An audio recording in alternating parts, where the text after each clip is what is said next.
You ever have a piece of your life you just want to bury? Bury it so deep the worms forget it was ever there? For Arthur Blackwood, that piece of his life was his whole life. The year was 1884 and his farm wasn't a home. It was a tombstone he was forced to live in. 2 years. 2 years since he dug a grave for his wife Cora and the tiny, unnamed son she took with her.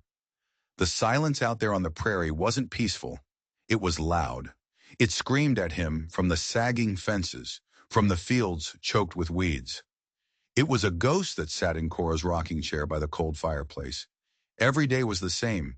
Milk the one cow, pull a few pathetic vegetables from the dirt, haul water from the well.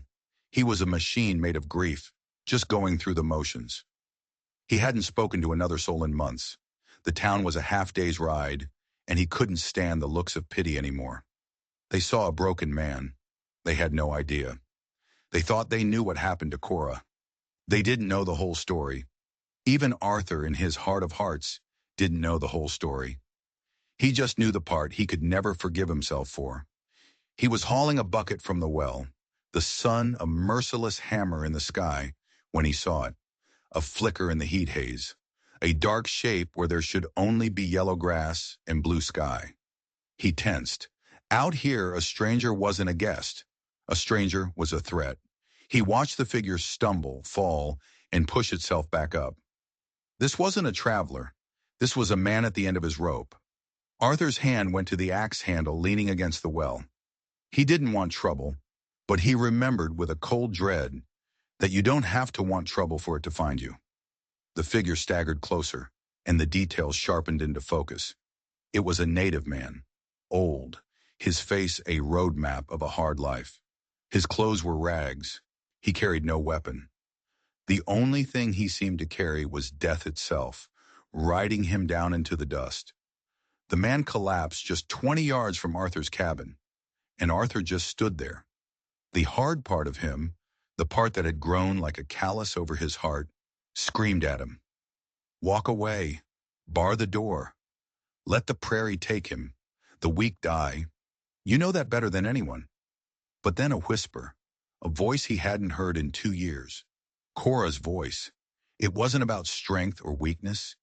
It was about a cup of water. It was about a piece of bread. It was about being a man, not just a beast.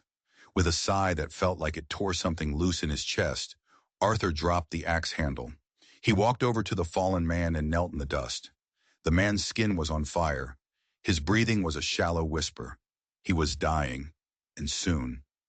Arthur slid his arms under the frail body. It weighed nothing, and carried him inside. He laid the man on his own cot. The stranger's eyes flickered open. They were dark and surprisingly clear. They swept the room, taking in the sparse furniture, the swept floor, the empty rocking chair. Then those eyes landed on Arthur, and in them Arthur saw something that shook him to his core. It wasn't gratitude, it wasn't fear. It was recognition. As if this stranger, this dying man had been looking for him specifically. The old man's cracked lips parted, and he whispered a single, impossible word. He whispered Cora's name. Arthur froze, the water basin slipping from his fingers and clattering to the floor. How? How could this man know her name? He was a stranger, from a world away. No one in the settlement would have spoken of her to him. It was a name Arthur himself hadn't said aloud in 2 years. "Who are you?" Arthur demanded, his voice a rusty croak. The old man just shook his head weakly, his eyes drifting shut. The fever was taking him again. For the rest of the day, Arthur was a man haunted. He tended to the stranger, cooling his brow, spooning water between his lips. But his mind was a whirlwind. Every possibility was a dead end. Every explanation was impossible. As dusk painted the sky in shades of blood and bruised purple, Arthur knew he had a choice to make. He had a small pot of thin rabbit stew left. It was his food for the next 2 days. It was everything he had. The calloused part of him argued again. He's a stranger. He's dying anyway. You need this to live. But the image of those eyes, the sound of his wife's name on this man's lips, it changed the equation. He wasn't just feeding a stranger. He was trying to buy an answer. He built up the fire and reheated the stew. He propped the old man up and began to feed him, spoonful by spoonful like a child. The man ate slowly, his dark eyes open again, fixed on Arthur's face. After the last spoonful was gone, a little strength seemed to return to him. "I am Tushonka," he said, his voice like dry leaves skittering across stone. He spoke in a mix of Lakota and broken English. "A chief of the people of the Hawk." Arthur felt a new knot of fear tighten in his gut. A chief. This man's absence would not go unnoticed. "How do you know that name?" Arthur asked, the words tumbling out. "Cora. How did you know her name?" Tushonka's gaze drifted to the empty rocking chair by the hearth. The spirit of the laughing woman. She sits there still.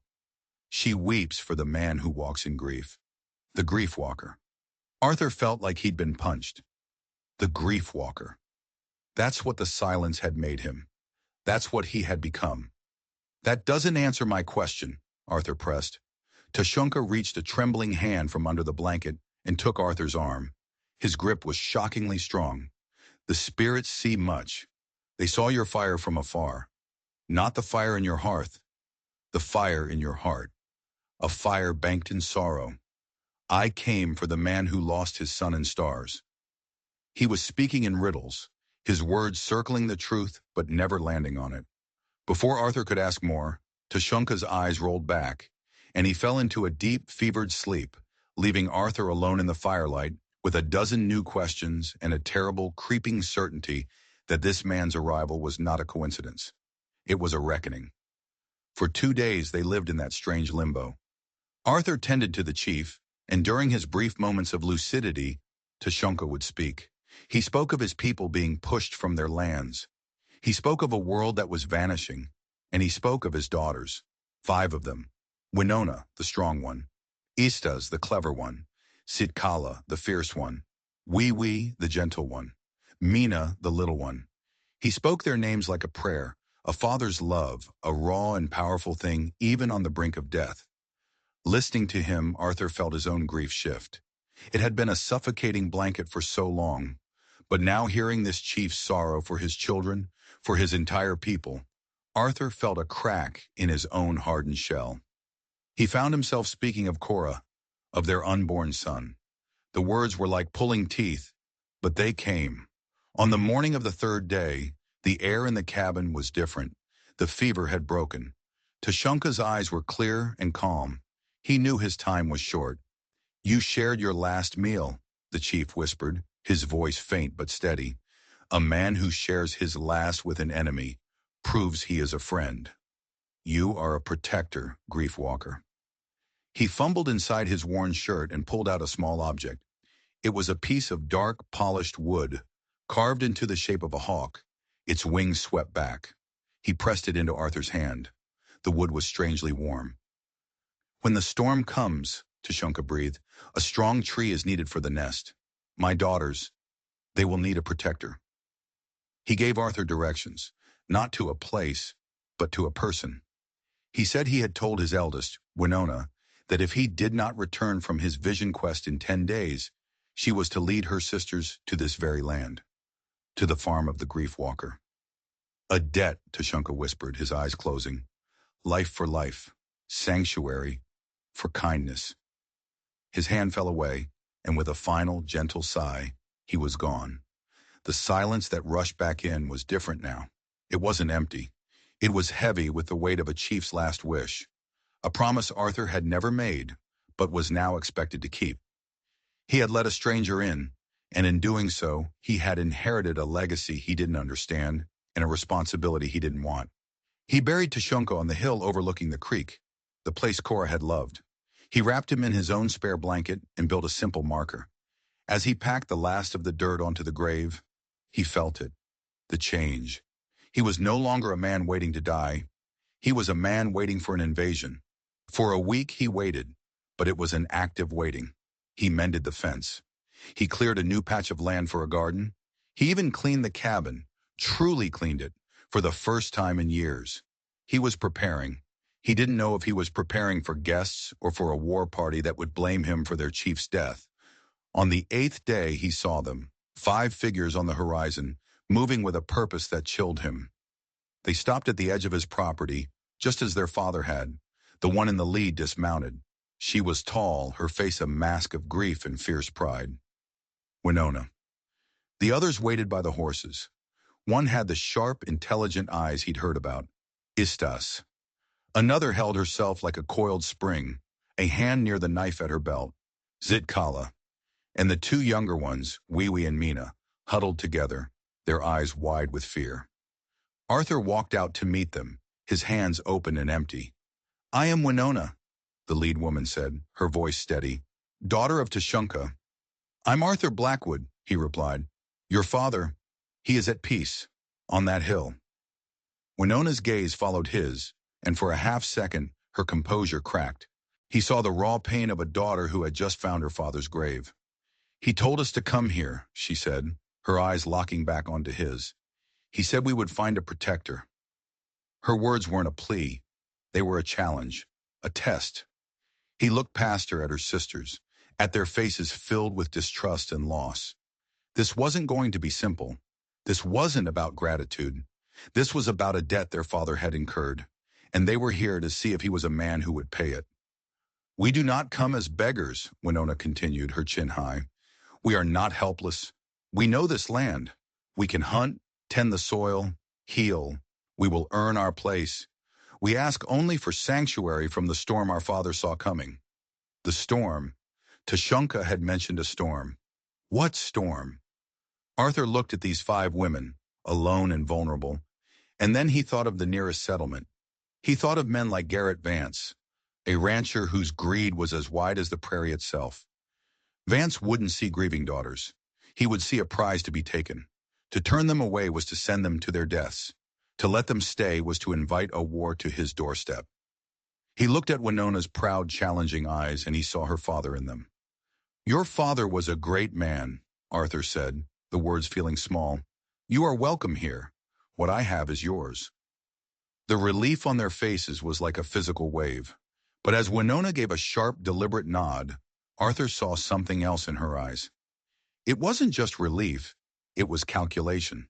They were safe for now. But the test wasn't over, not by a long shot. And as they followed him toward the cabin and the barn, Arthur clutched the wooden hawk in his pocket.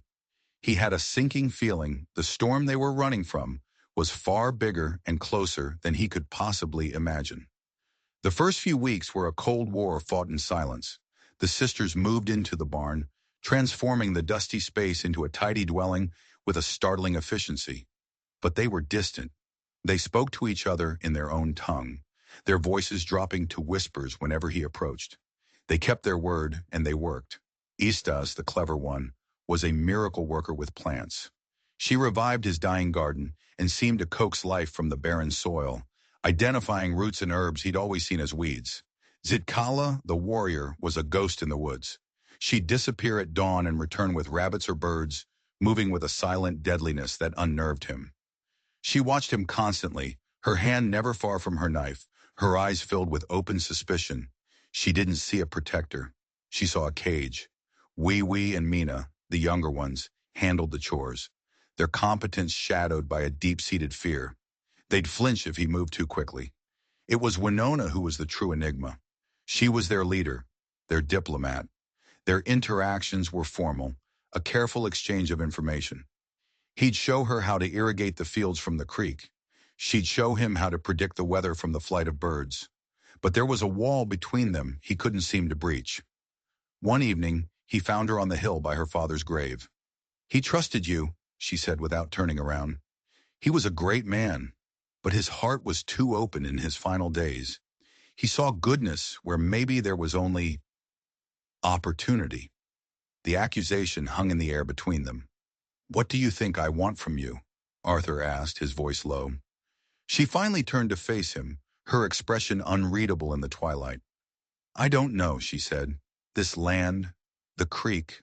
Why is it that a man who has let his whole world turn to dust holds on to this one patch of it so tightly? He had no answer for her. He couldn't explain that the land was all he had left of Cora, that leaving it would be like burying her a second time. And he couldn't shake the feeling that her question was more than just a question.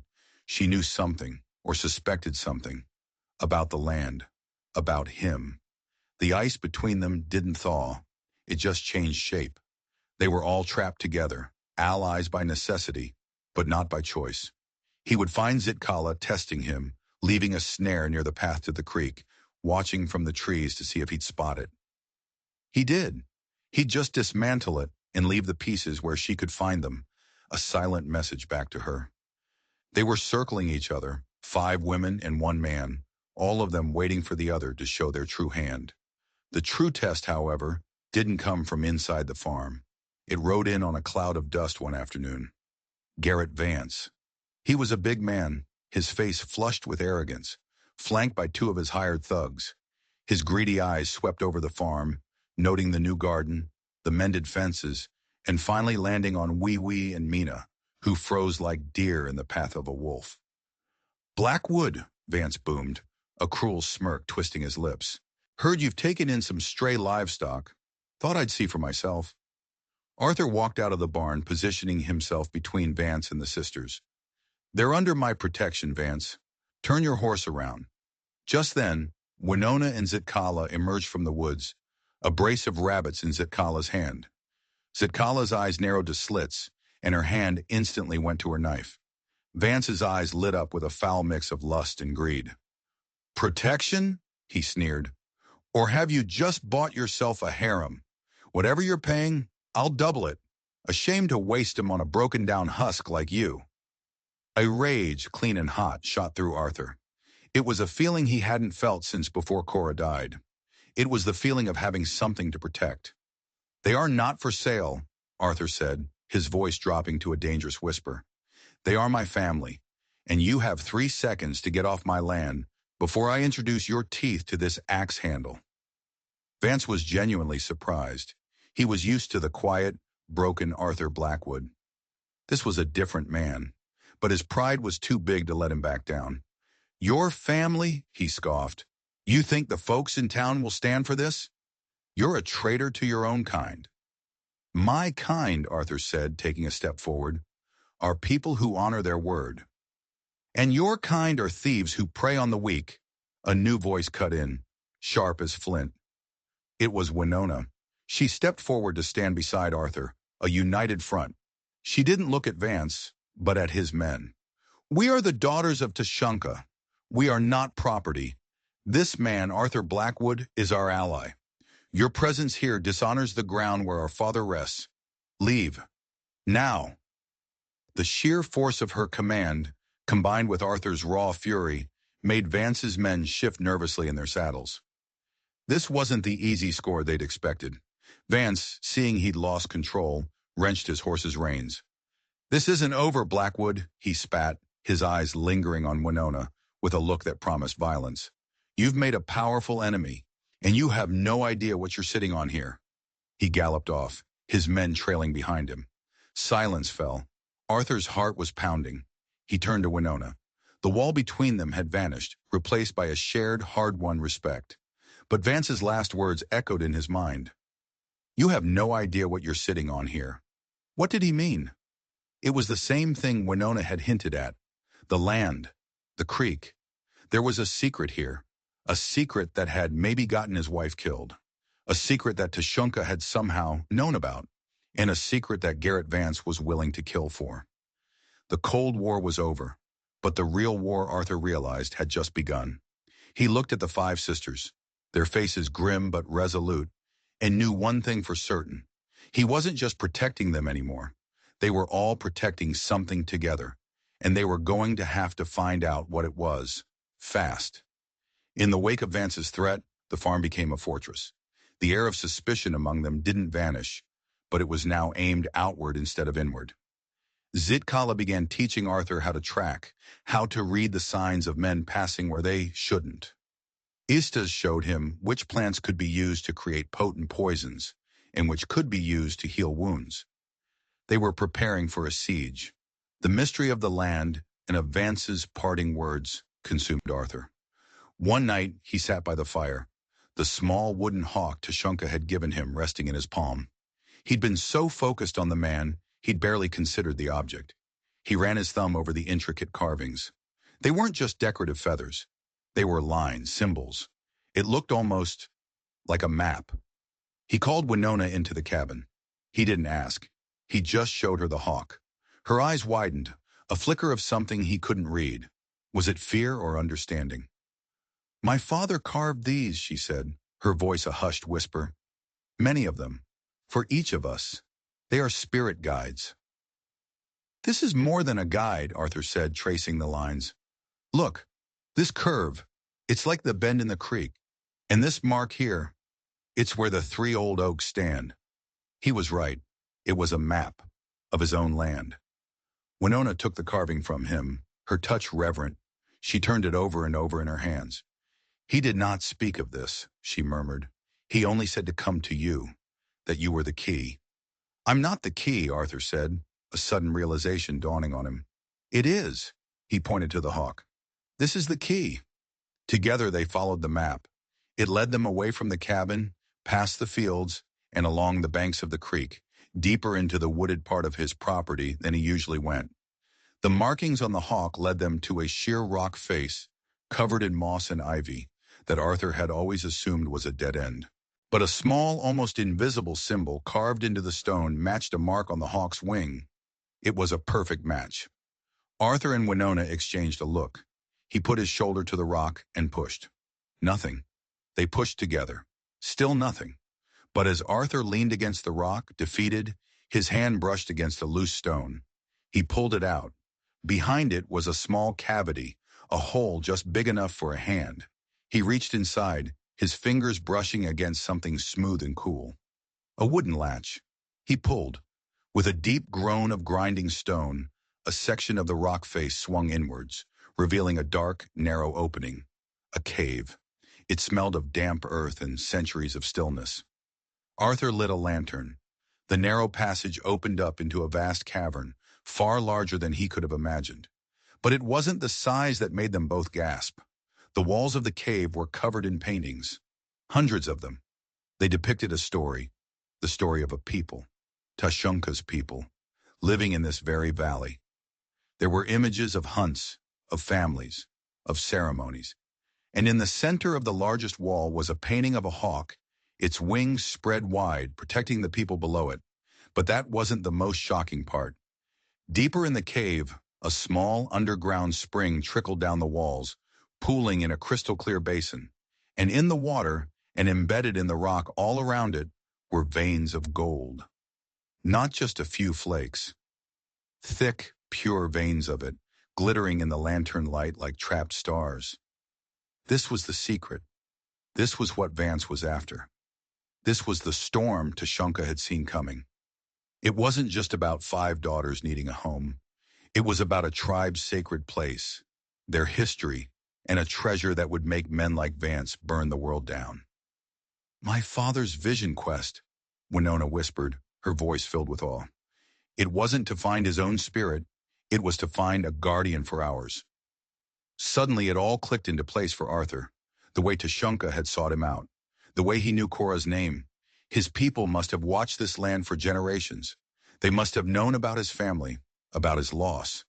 They knew he was a man tied to this ground by grief, a man who wouldn't leave, a perfect, unsuspecting guardian. And then a colder, more terrible thought wormed its way into his mind. Cora loved to walk by the creek. She explored every inch of this land. What if, by some horrible chance, she had found this cave?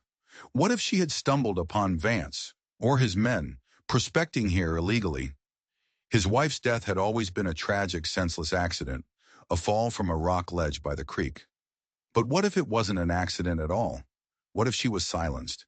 The grief in his heart, for the first time in 2 years, was pushed aside by a terrifying, cold-blooded rage. He wasn't just the guardian of a people's future. He might be the avenger of his own past. The discovery of the cave changed everything. It was no longer a farm. It was a sanctuary. It wasn't just about survival. It was about protecting a legacy. The gold was a curse, a magnet for greed, but the cave itself, with its history and hidden spring, was a blessing. It was a place where a people could hide, a place where they could endure.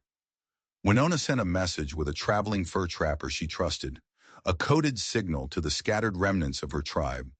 The message was simple. The hawk has found its nest. It would take weeks, maybe months for them to arrive, but for the first time, there was a flicker of real hope. But that hope was fragile. The secret of the gold hung over them, a constant threat. Every snapped twig in the woods, every distant rider on the horizon sent a jolt of fear through them. The unity on the farm was real now, forged in a shared purpose. Zitkala taught him how to fight with a knife, her suspicion replaced by a grudging respect. Istas made poultices and gathered healing herbs, preparing for the battle she knew was coming. Even the younger sisters, Wee Wee and Mina, played their part, acting as lookouts, their young eyes sharp and alert. The person he grew closest to, however, was Winona. They spent hours in the cave, poring over the ancient paintings, piecing together the history of her people. In that sacred, silent place, they spoke of the people they had lost. He told her everything about Cora, about the son he never knew. She told him about her mother, a wise woman who had taught her that leadership was not about power, but about sacrifice. They were two leaders from two different worlds, united by loss and a fierce desire to protect what was left. The fragile peace was shattered one evening. Arthur was returning from checking the property line when he saw it. A small piece of cloth snagged on a bush, far from any normal path. It was a piece of the distinctive fabric Wee Wee used to mend their clothes. His blood ran cold. He followed the trail, a series of scuffed tracks and broken branches, his heart pounding a funeral drum against his ribs. The tracks led to a clearing, and the sight there made his soul clench into a fist. Garrett Vance was there, with two of his men, and standing before him, her face pale with terror, was Wee Wee. "She's a smart girl, Blackwood," Vance called out, his voice slick with triumph. He had his hand on Wee Wee's shoulder, holding her in place. "She understands that a deal is better than a war. She just wants to keep her sister safe." Wee Wee was trembling, tears streaming down her face. "I'm sorry," she whispered, her voice breaking. "He said he would leave us alone. He said he just wanted the yellow rock. He promised not to hurt anyone." Betrayal. It was a bitter, ugly taste. But looking at Wee Wee's terrified face, Arthur saw it for what it was. It wasn't malice. It was fear. Vance had preyed on the weakest link, the gentle soul who couldn't bear the thought of violence. "Let her go, Vance," Arthur said, his voice deadly calm. Vance chuckled. "Oh, I will. After you and your little family pack up and disappear. We found the entrance, Blackwood. The girl showed us. It's over. This land and everything in it is mine now." Arthur looked past Vance and his heart stopped. Hidden in the trees behind them were at least a dozen more of Vance's men, all armed with rifles. They had walked into a trap. Wee Wee hadn't just revealed the cave. She had led them all to their doom. "You have until sunrise to be gone," Vance sneered, shoving Wee Wee toward Arthur. She stumbled and fell, sobbing. "If I see any of you after the sun comes up, we start shooting, and we won't stop until we've buried every last one of you next to that chief of yours." Vance and his men backed away into the woods, leaving Arthur with the crying girl and the crushing weight of their new reality. He helped Wee Wee to her feet and led her back to the farm in a deafening silence. The others were waiting, their faces etched with worry. When they saw Wee Wee's tear-streaked face, they knew. Winona listened, her expression turning to stone, as Arthur explained what had happened. When he was finished, Zitkala drew her knife, her eyes blazing with fury. "She betrayed us," she hissed, taking a step toward her younger sister. "No!" Arthur's voice boomed, stopping her in her tracks. He stood between the two sisters. "Vance did this. He used her fear. We will not turn on each other. Not now. That's what he wants." He looked at Wee Wee, who was curled into a small ball on the ground, shaking with shame and grief. Then he looked at Winona, at Istas, at a furious Zitkala, and at little Mina, who was crying silently. This was the true test. Not the fight with Vance, but this moment, whether they would fracture and fall or stand together. "He gives us until sunrise," Arthur said, his mind racing. "He thinks we're going to run." "We cannot fight that many," Istas said quietly, her practical mind assessing the odds. "They have rifles." "We will not run," Winona said, her voice ringing with the authority of her father. She walked over and knelt beside Wee Wee, pulling her trembling sister into an embrace. We do not abandon family, and we do not abandon our home. She looked up at Arthur, her eyes clear and resolute. You are the protector, Arthur Blackwood. Tell us, what do we do? Arthur looked at the small group before him, 4 women and a terrified girl, and he looked toward the woods where an army of greedy men was waiting for the sun to rise. The odds were impossible. It was a suicide mission. But as he looked at the entrance to the cave and thought of the history painted on its walls and the memory of his wife who may have died for this very secret, he knew they had no choice. We don't run, he said, a cold certainty settling over him. We fight. The night was a flurry of desperate preparation. There was no talk of blame, no time for anger. There was only the mission. Under the cold light of the moon, they turned the farm into a death trap. Istas mixed poisons and coated dozens of sharp, fire-hardened stakes. Zitkala and Arthur set snares and deadfalls along the main paths leading from the woods. Winona, her face grim, took charge of their strategy. They would not defend the cabin or the barn. They would make their stand at the only place that mattered, the entrance to the cave. It was a bottleneck, a place where a few could hold off many.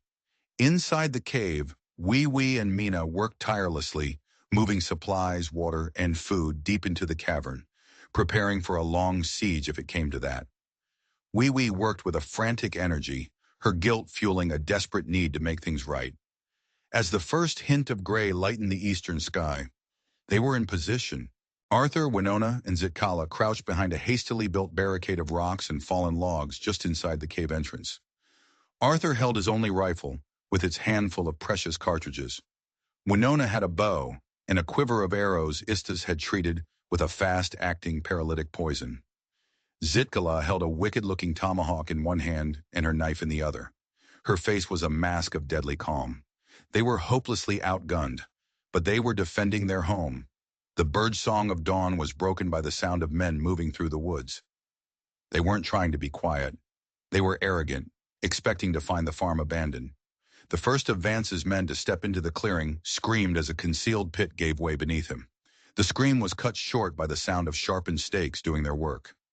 Chaos erupted. More shouts and curses echoed from the woods as other men triggered traps. Vance's voice bellowed orders, trying to restore control. They're here! They're in the cave! Flush them out! The first wave of men charged the entrance. Arthur fired the rifle. The shot echoed like thunder in the narrow space, and a man fell. Winona's bow sang, and another man cried out, clawing at the arrow in his shoulder before collapsing, his limbs refusing to obey him. Zitkala was a whirlwind of motion, leaping from the barricade to cut down a man who got too close, then darting back into the shadows. They held them off. The narrow entrance prevented the attackers from using their superior numbers. But it couldn't last. The gunfire was relentless, bullets chipping away at their rock barricade, forcing them deeper into the passage. We need to slow them down, Winona yelled over the din. Arthur looked at the heavy rockfall they'd prepared, a pile of boulders held in place by a single, sturdy log. If they triggered it, it would seal the entrance completely. They would be trapped inside, but so would the secret of the cave. It was the last resort. Just as he was about to give the order, he heard Vance's voice, closer than he expected. Blackwood, I have a new offer for you. Arthur peered through a crack in the rocks. Vance was using 2 of his own men as shields, inching his way toward the entrance. Give me the woman, he shouted. Winona, give her to me, and I'll let the rest of you walk away. Rage, pure and black, consumed Arthur. He thinks he can bargain with us? Zitkala snarled, but Winona placed a hand on her sister's arm. She looked at Arthur, her eyes filled with a terrible resolve. It is the way of a leader, she said softly, to sacrifice for her people. She was actually considering it. Before Arthur could even process the horror of that thought, something else caught his eye. Vance wasn't just using his men as shields. He was carrying something, a bundle of oil-soaked rags tied to a long pole, a torch. He's not trying to get in, Arthur realized with a jolt of terror. He's going to smoke us out, burn us alive. Just as Vance's man struck a match, a high-pitched war cry erupted from the woods behind them. It wasn't one voice. It was dozens. From the trees, a group of warriors emerged, Tushunka's people, armed with bows and spears. Winona's message had been received. Her people had arrived. Vance's men, caught completely by surprise between the cave and the charging warriors, panicked. The tide of the battle turned in an instant, but Vance was consumed by his own greed. He ignored the fight behind him, lit the torch, and lunged for the cave entrance. He was not going to be denied his prize. "It's all your fault," he screamed at Arthur, his face a mask of insane fury. "She was never supposed to be on that ledge. I just wanted to scare her, to keep her away from the creek. She saw me, the fool. She saw the gold." The confession hit Arthur like a physical blow. It was the truth he had dreaded. Cora hadn't fallen. She was pushed. She was murdered. For this piece of dirt, this pile of yellow rock. The grief walker died in that moment, and a husband rose from the ashes. He burst from behind the barricade, ignoring the bullets, ignoring everything but the face of the man who had stolen his world. He met Vance in the mouth of the cave. It wasn't a fight. It was an execution. Arthur's fists, hardened by 2 years of meaningless labor, now found their purpose. He drove Vance back, blow after blow, the rancher's surprise turning to terror. Vance dropped the torch and fumbled for his pistol, but Arthur was too fast. He slammed Vance against the rock wall, the same rocks that had hidden the secret Cora died for. The sounds of the battle faded. The world narrowed to just this one man.